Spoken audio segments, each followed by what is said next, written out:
Did you know that it was a bad mother shut your mouth that saved MGM Studios from going under? Shaft was a bigger movie than most people understand, and the creator, Gordon Parks, had a huge role in our culture. He was born in November of 1912 in Kansas. He was the youngest of 15 children in the deeply segregated Fort Scott. At the age of 15, his mother passed and he was forced to live on his own. He went on to work as a busboy, a piano player, a semi-pro basketball player, and a janitor. At the age of 25, while working on a train, a magazine caught his eye. The photographs of migrants during the Depression era moved him, so much so that he bought a camera from a pawn shop for $7.50. The power that he saw in those photographs showed him that he could wield that as well. Against poverty, against racism, against all other social wrongs. His early photography caught the attention of the Farm Security Administration. He tried to captivate with pictures. And in 1942, he took one of his most iconic photos, American Gothic.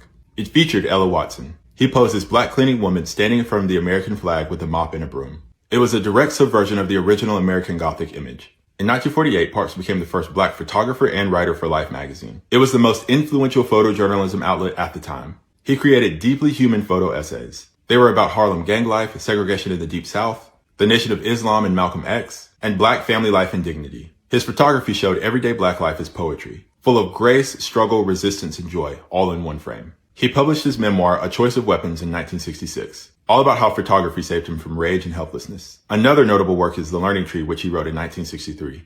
It's a semi-autobiography about a boy who grew up in segregated Kansas. And that novel became the first major studio-backed film by a black filmmaker. It was adapted for Warner Bros. In 1969. In 1971, he directed the movie Shaft. Played by Richard Roundtree, it was a commercial success. A blockbuster grossing $12 million with only a $500,000 budget. It literally saved MGM Studios from bankruptcy. The soundtrack, made by Isaac Hayes, was award-winning. It won an Academy Award for Best Original Song.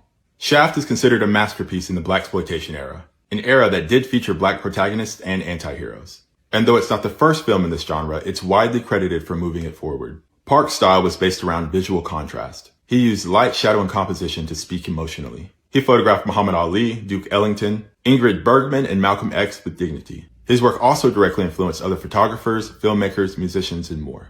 Beyonce, Kendrick Lamar, Ava DuVernay, D'Angelo, and Thester Gates have all paid homage to his work. Parks continued working into his 80s. He composed music, poetry, and mentored young artists. He left behind over 20 books and dozens of films, poems, and essays. And the Gordon Parks Foundation preserves his work to make sure that his legacy still leaves an impact. He merged media with activism, captured the beauty and blackness without fear or filter, and challenged systems with his lens and his art. And we can still feel that legacy through other black filmmakers who are carving that path. The Spike Lees, the Chio Hodari Cokers, the Jordan Peels, the Donald Glovers, the Ryan Cooglers, and more, who all show us how to speak loudly with our work.